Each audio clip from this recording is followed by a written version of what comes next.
Yeah, man. Mabuda is another episode, kwa episode 9. Tisa, yani, unajua kaila tunapiganga watu. Lakini January reform. Niko na guess moja genja hapo hivi. This guy is a polymath. Watu ndani kwa dictionary muangalie. This guy is talented. This guy is an actor, Buddha. When you actor, you're a philanthropist. When you're an artist or kuchora. But you guys come cheki, you haven't seen the movie. You're going to see the movie. Kuna watu wa California manze ni genje. You see it one of our movies coming soon, manze.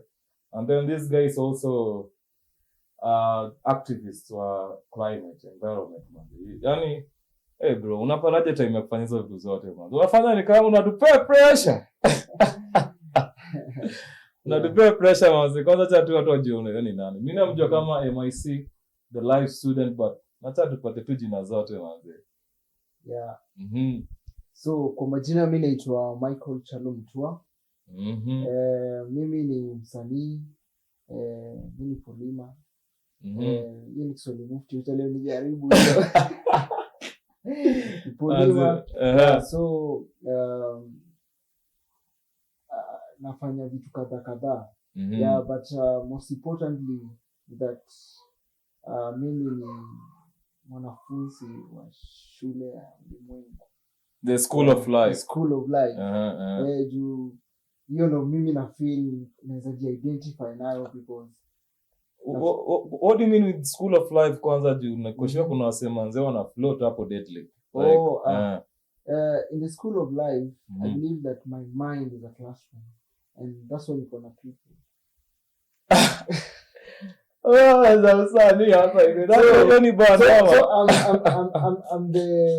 I'm the observer observing the observer.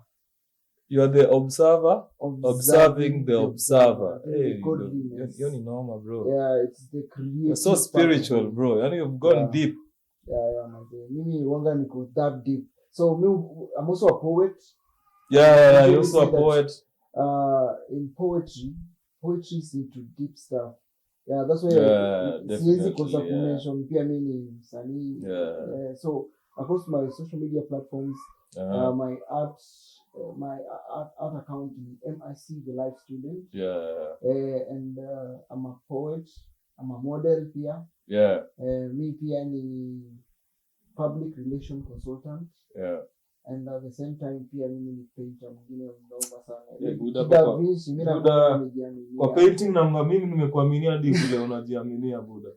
Kuna painting flying nipatia seo nichore. Ilikuwa Benjamin Franklin. You know me, I believe in the American dream hapa Kenya. Lakini hapa Kenya niko na the Nairobi dream that squeeze na follow. So kuna painter flying nipatia nichore Benjamin Franklin. Wasijui Benjamin Franklin, yeye ni one of the founding fathers of America.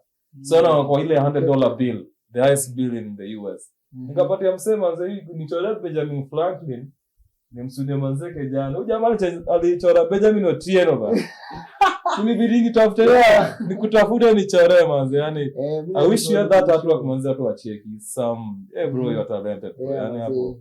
So growing up in my life, I learned that I had so many skills. And some I could learn, some I you're born with. Me, the way spirituality for me, wanga na perceive. It's like I'm in another phase in my eternal life to learn more things. Yeah, like for me, talent inakuanga doing from remembering. But where are you remembering it from? It could be genetic norms, experience from my father. My father is a very good drawing artist. Yeah? So you come with DNA. But the rest of the things that I've learned zimetokana from me doing some of the things that I usually do, like I remember them. Talking about your father, Maze, hebu tuambie where you're raised up, because when you umetaja the family side. So nataka kujua where you raised up, your family, where did you grow?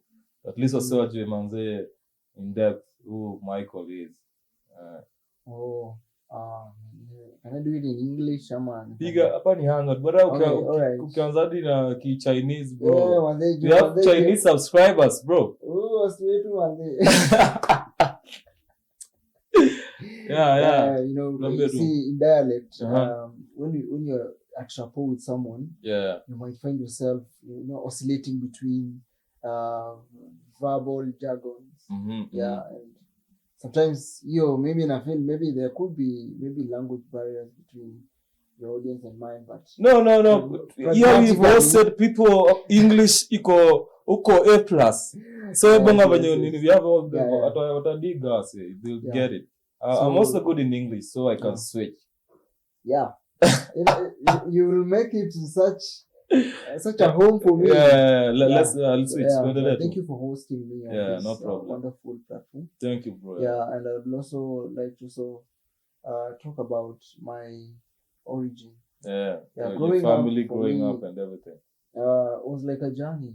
Yeah, because I've been brought up in so many areas, so many communities, and that's why I'm very diverse in terms of my engagement and interaction with diverse demographics of individuals. Yeah. So growing up, I was brought up in Makueni County. That's where I was born. That's where you're born. Yeah, and I was raised in Makueni for I think for around 9 years. 9 years. Yeah, 9 years. Yeah, where we relocated to a place called Emali.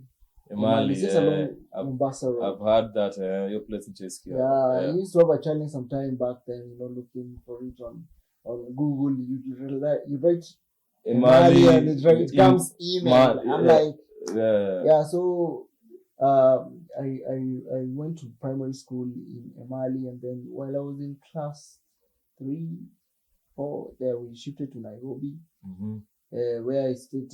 I first lived in Pipeline Estate. Yeah, Paipu manzi ilikuanga then it was not what it is right now. So any overpopulation and stuff. It was my first time actually to come to Nairobi, because mimi nilikuwa najonga Nairobi ilikuanga tu KICC. Ukapata kuna pipeline. Shingi pale hivi KICC. Ukafikiria wait. You thought when you come to Nairobi, I was going to KICC or the environment. You are crazy. Nilikuanga young hiyo time. So you were so naive at that time. Yeah, at that time I was very imaginative. Me, I used to have so big imaginations. Like growing up, I felt like I was just an old man trapped in a small body. Yeah, because I had even some memories of. But don't you think that's sometimes elements most creatives are most of the time they're in their heads? Well, not per se, but not all creatives are the same. Also, more visual, more audible. Masikiani wanasikianga vizuri manze mpaka yani some people are scribbling and everything. Wanaandika wako imagination, they're good with that. Yeah, and that's when I discovered that growing up for me it was a journey of self remembrance, yani kujikumbuka tena. So when you came to Nairobi, after Nairobi, you haven't gone to any place. You just raised up after that. You ended up in Nairobi. Yeah, I grew up in Pipeline for a very long period. Yeah, say your high school. Yeah, I did my high school there, but Supanyanga in Pipeline. I came and went to primary school up in Embakasi. Primary school, okay. Village. Okay. Yeah, hapo ndo niliendanga. Then your university. Nikajoiningi high school Makueni. You went back to Makueni. I went back to Makueni for like 4 years. Shule fulani hapo vile inaitwa Kathonzweni Boys High School. Then now it's called St. Martin de Porres. Hey, from Kathonzweni to St. Martin. Yeah, man. It was a Catholic school. Yeah, so after that I went to Migori. Migori, you went to do what? I went university. To do my bachelor's there. Oh. Yeah. What did you study? I did media and mass communication. Oh, But okay, specialized in public relations. Okay. Yeah. So, apart from that, how did you end up to being a polymer, doing everything? You might find this guy was even a president of some country, don't know, bro. You're doing everything, bro. You're like Elon Musk. Your hands are everywhere. Well, when I was in high school, kulikuwa na this principal wetu alikonga anaitwa Joseph.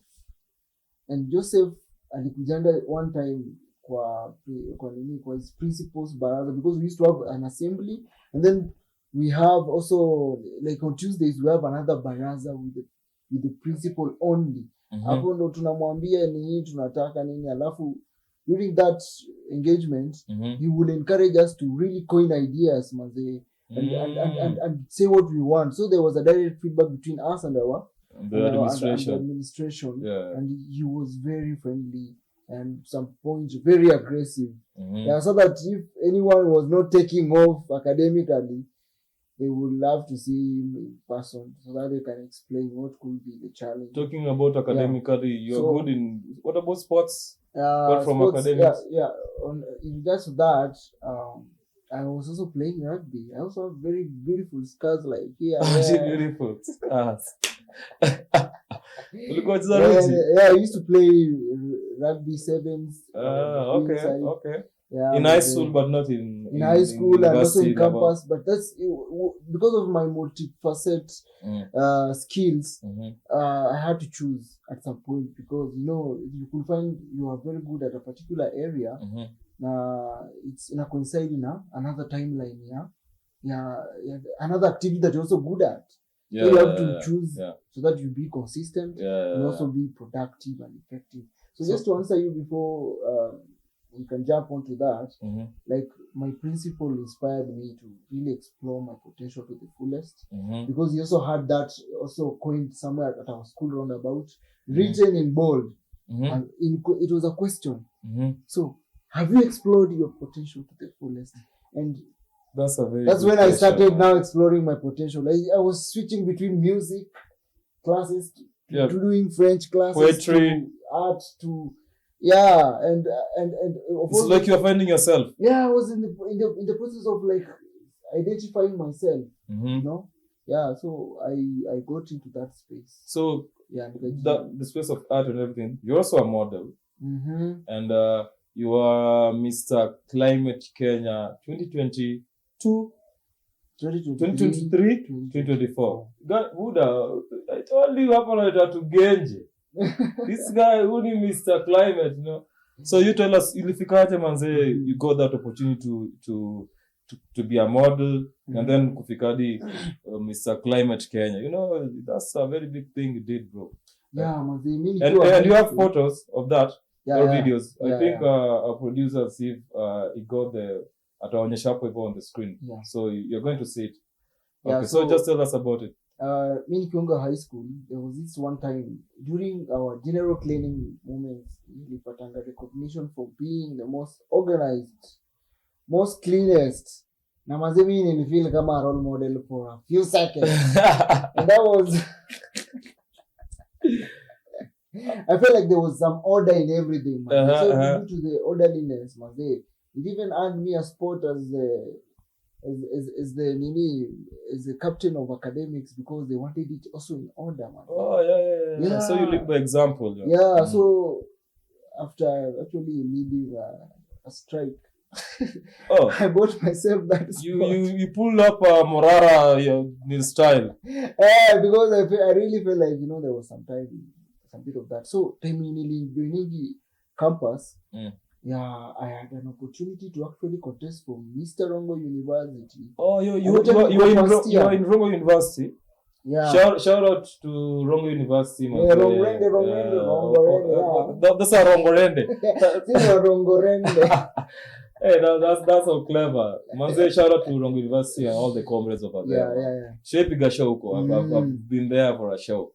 So while I was there during our cultural week, that's when I realized that I should step up into the occasion, because really mimi nilikuwa napenda the fashion. Me I don't napendanga like nikidunga mazit really says something about me and about how I feel at that particular moment. Like right now, I'm going to put things I feel like I want to party and shit. It's on a Friday. Yeah, man, it's on a fucking Friday.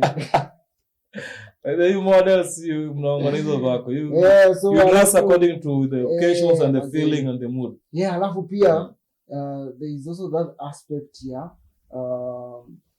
You want to share some message that maybe somebody already feels your vibe before. Yeah, before even you start talking.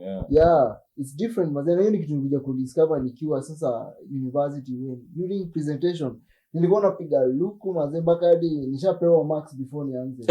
Mpaka ikafika mahali nikaambiwa sasa you won't have Michael presenting because the marks are already checking. We want somebody else want to nurture someone else because it's a learning process. Yeah. And I would be so happy about that because I feel different about that because I believe something is when you want something, give and take it.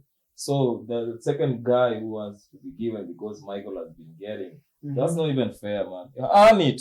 Yeah. Don't gotta pick a look kama Michael, then earn it. Yeah. So continue. Like, on my very first time, hata sikuwa najua kumodel. Mazeni nilijenga kwa runway, mazeni nilikuwa nataka kuingia ile design ya Batista kwa reso hivi, mazeni na expect wananipigia mazeni na baruti nini and all that. So you took Mr. Rongo, you backed that show. Niko first year. Niko first year mazeni nikiendanga so I went and did some bit of training because after that I realized it's a serious stuff. Because after I got from the runway, I was also doing poetry on the same stage. Na bado nikamaliza mazee nikakuja sasa nikaenda nikafanya training nikasema if this is a particular area that I have some exponential potential in, why not explore? Then when I got into that ndo nikakujanga mazee nikakuja kama nimebag. The very first time I tried I was number 2. That is called first runners up. So I got the second position. And to me that was a really good thing because nilikuwa nimejidress. Nikasema sasa hii nikiwa na hata na designer mazesi hiyo naenda going to take it. So I eventually worked on those few gaps. Nikapata na designer.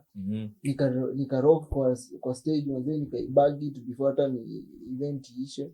Then after that that's when I realized that modeling was not all about just ile kutokea tu kuonekana. It's about also what you're promoting, what the initiative you have. I've seen that.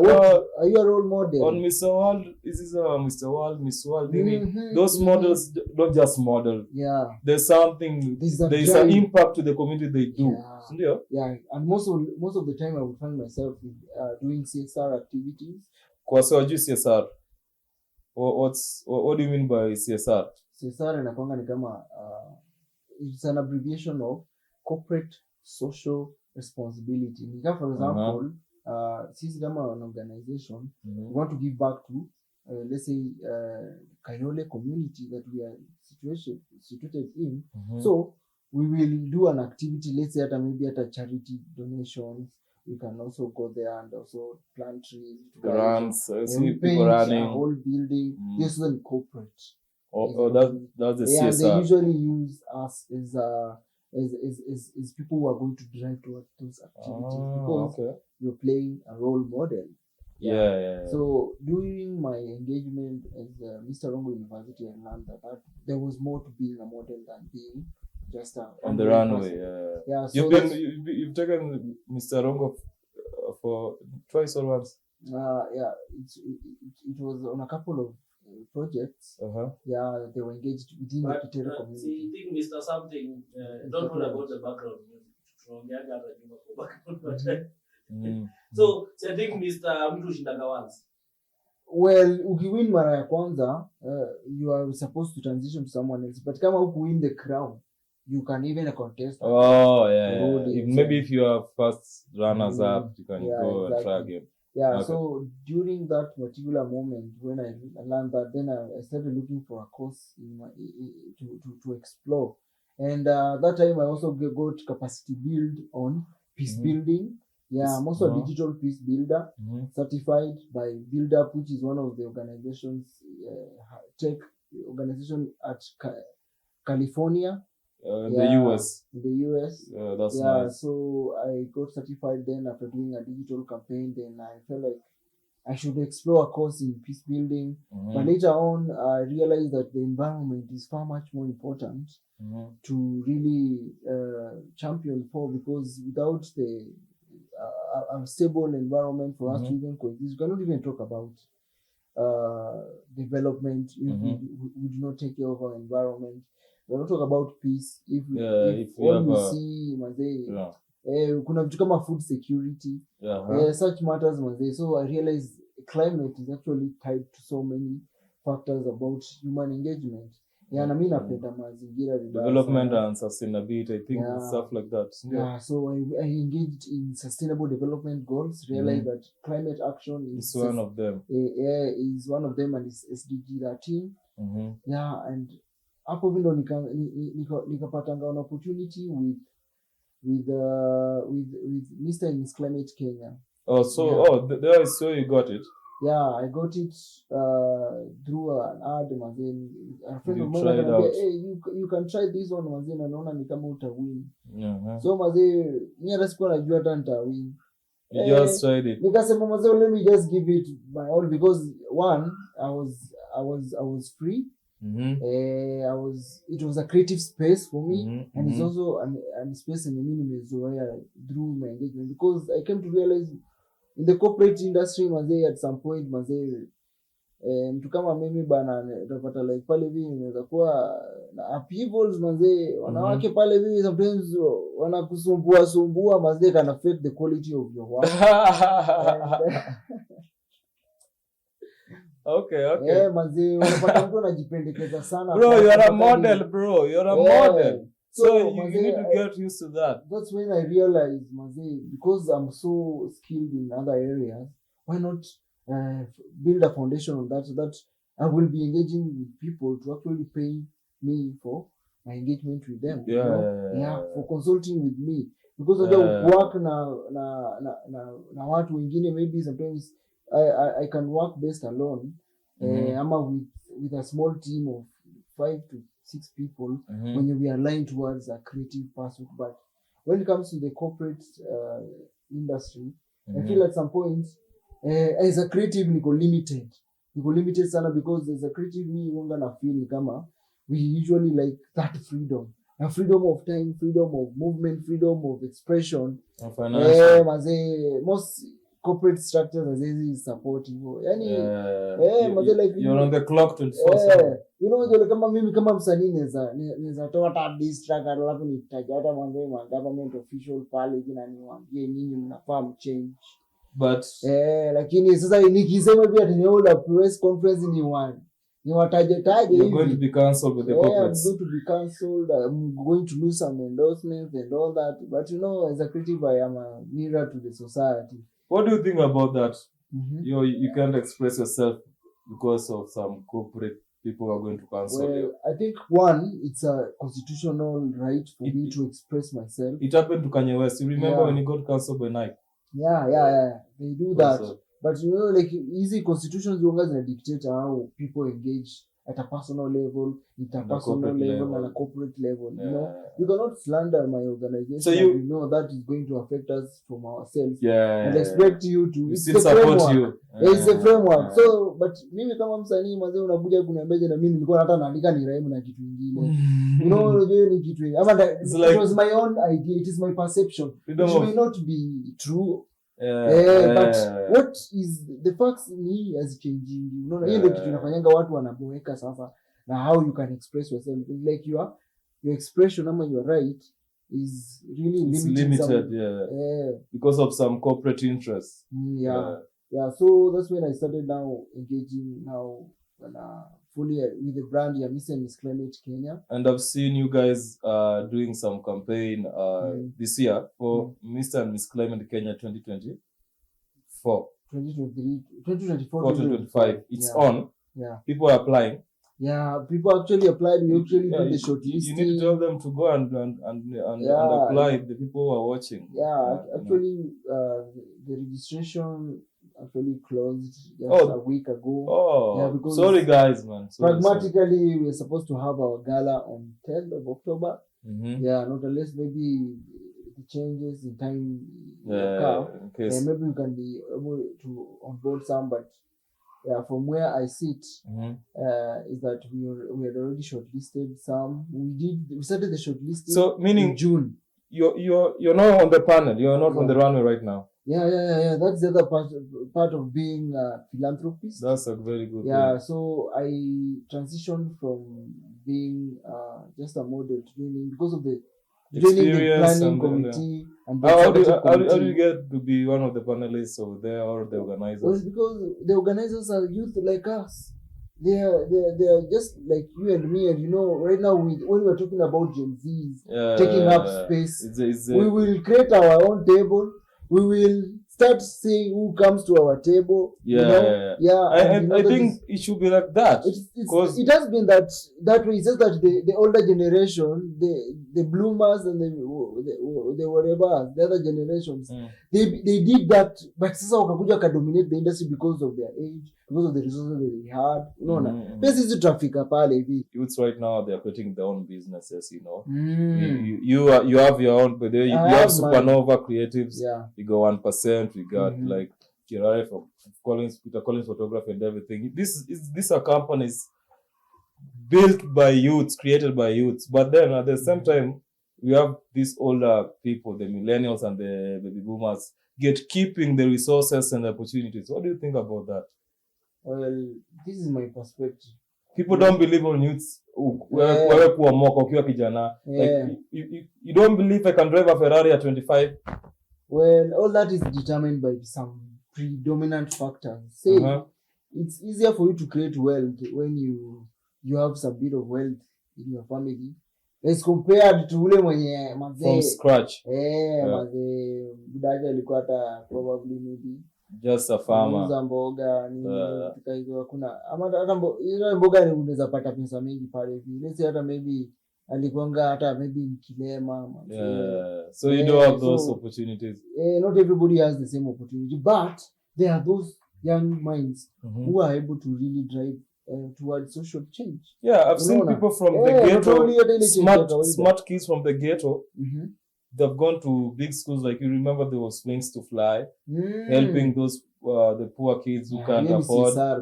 No, like that. So let me ask you: the child is from Wings to Fly. He has gotten the opportunity, Amesom and everything. But Chafika on the work chapter of the life, like you need to build your own stuff. Then unapata kuna gatekeepers who, if you don't know me, you don't believe the youths can run companies and everything.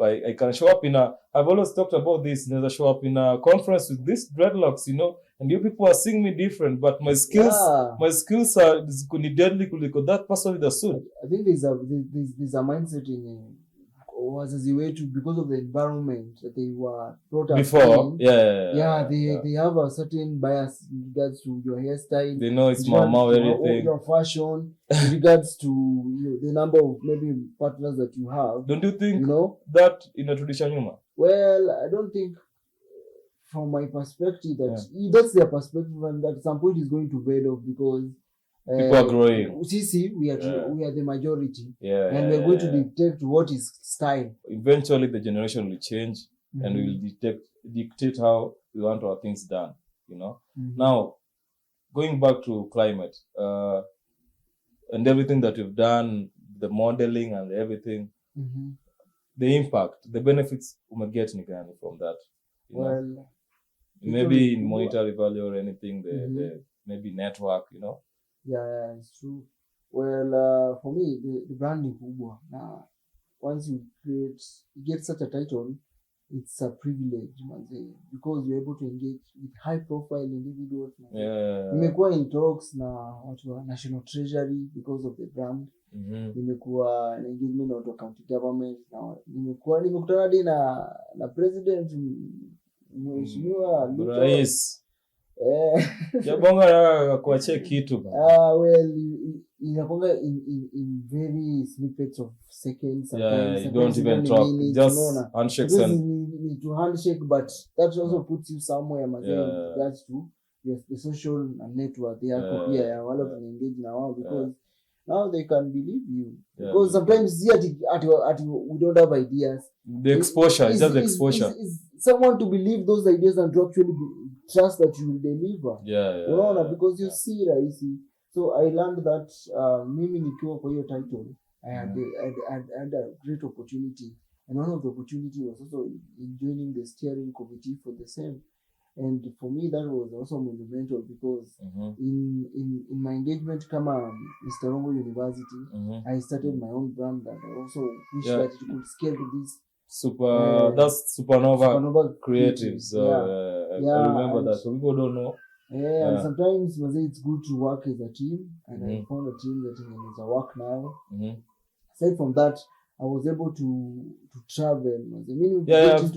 I'm seeing you, bro. Umezunguka manze in a week. You're like in 7 countries. What's up, man? Mimi professional mtalii manze. Kama kata magigs za kuwork na tours and travel. I see you, man, in Turkana so that's one of the benefits. You're interacting with different kind of cultures and people. It also gives me a sense of belonging.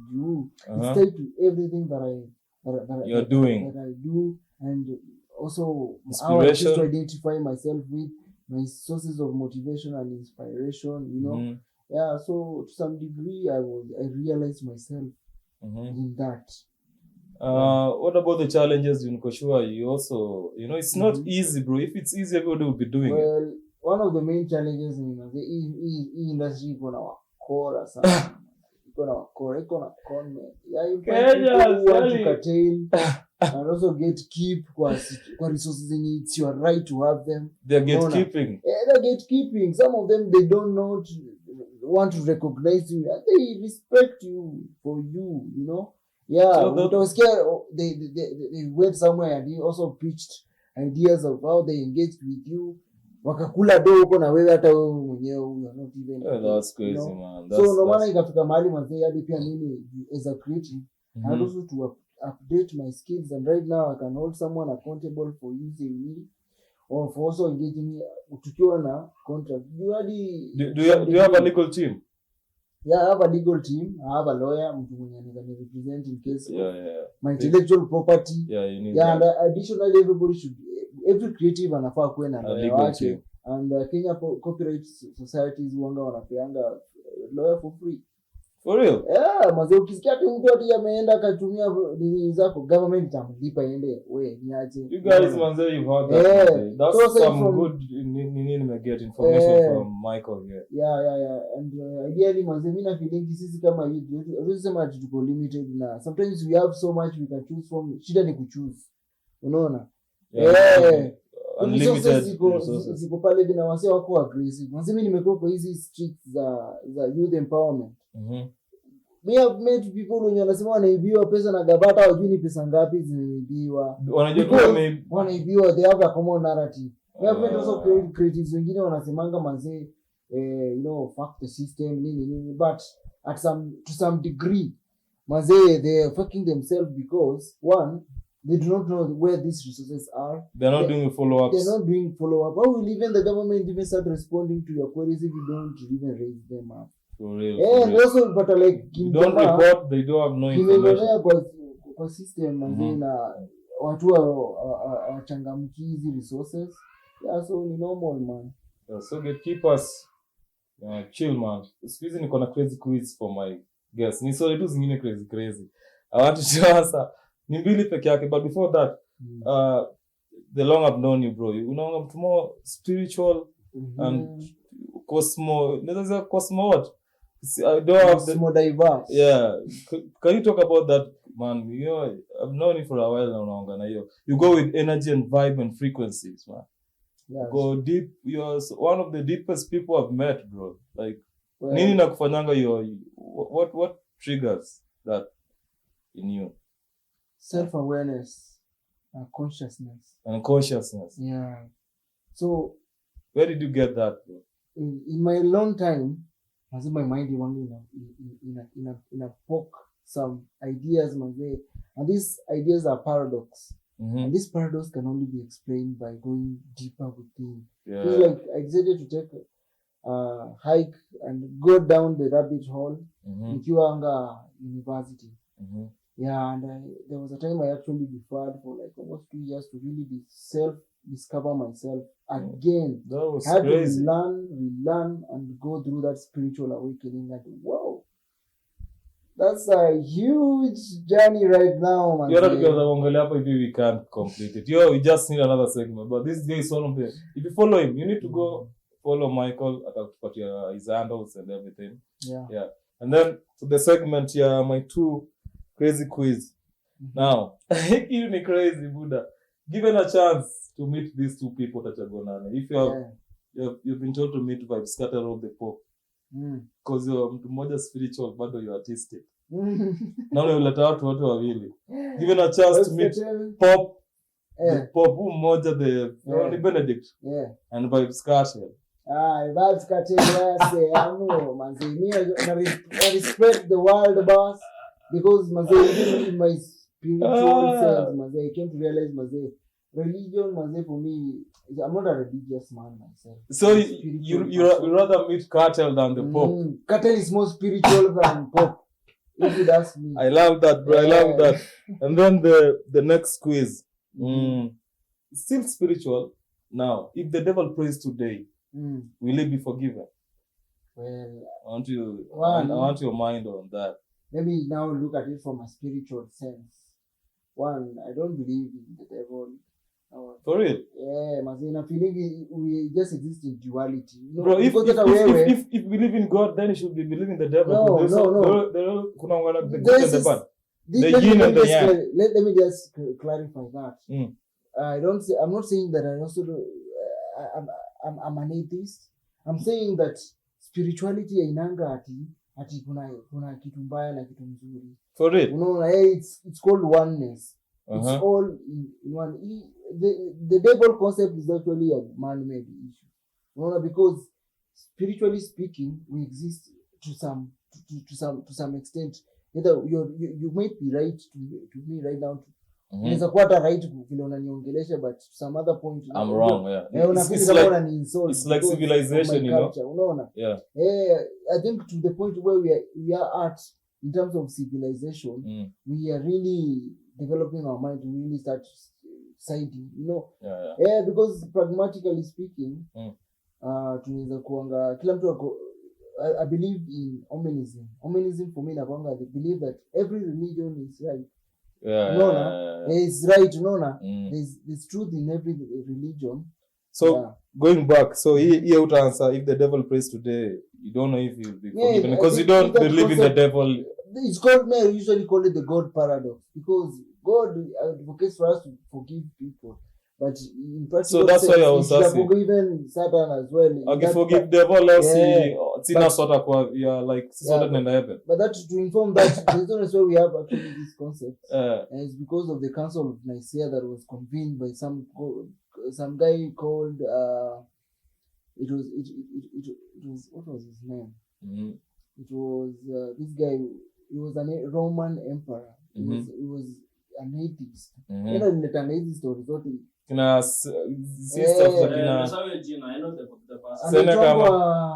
Seneca. The Council of Nicaea by. But these guys will Google that after if you can't remember, man. I remember that name. If you remember your name, we will have to come back there. We will. So those are my 2 crazy quiz. I'll be asking my guests Kujava. It should be itakuwa tu random people. So hiyo tuongelea leo ya Michael manze. We've had a good time. I think it's time to wrap it up. My director pale hivyo anatuambia. So manze Michael, it's been a good time manze. Another time tunaweza kuja kwa podcast. I remember I've done a podcast with you. It's on Spotify. We are talking hiyo concept ya spirituality. Lazima akuje. Lazima. I'm also passionate with this story ya spirituality. This guy is one of the most spiritual guy and not religious, So that's why he's here. So manze, next time man, I'll Peter Collins akufanye the hangout mkiwa na yeye, cause he's one of the people anawanga most spiritual manze, so the concept of you guys mnaweza tuambia, if you are watching, niambie, if you are to meet Pope and Vibes Scatter, tell me who nani, ama if the devil prays today, do you think he'll be forgiven? Lakini the 9th podcast Buddha, the episode tumeshukuru manze we had a polymath of a Buddha anafanya everything. Buddha, you should run for president in 2027. Actually, is one of my lifetime goals is to actually lead Kenya. You can, bro. Yeah, Buddha, also- kuja manze tutoe kwa hizi minyororo. Ni watoi wezi mnyororo watu tomorrow. And at some point pia ni join pia the Pentagon huko US manze kama Inshallah. and become a citizen at some point because Just marry a US citizen. That's it. nothing is constant, you know. Just go marry a girl from Canada, from California. Anyway, guys, shukran sana. We have had a great time, Buddha. Subscribe kama kawa. Those people subscribed last week. Almost 50, 60 people came out of nowhere, Buddha. Shukran, bro. Shukran. We keep growing together, man. Until next time, it's me and who? MIC the life student. Bless you, bro. Bless. Yeah, man.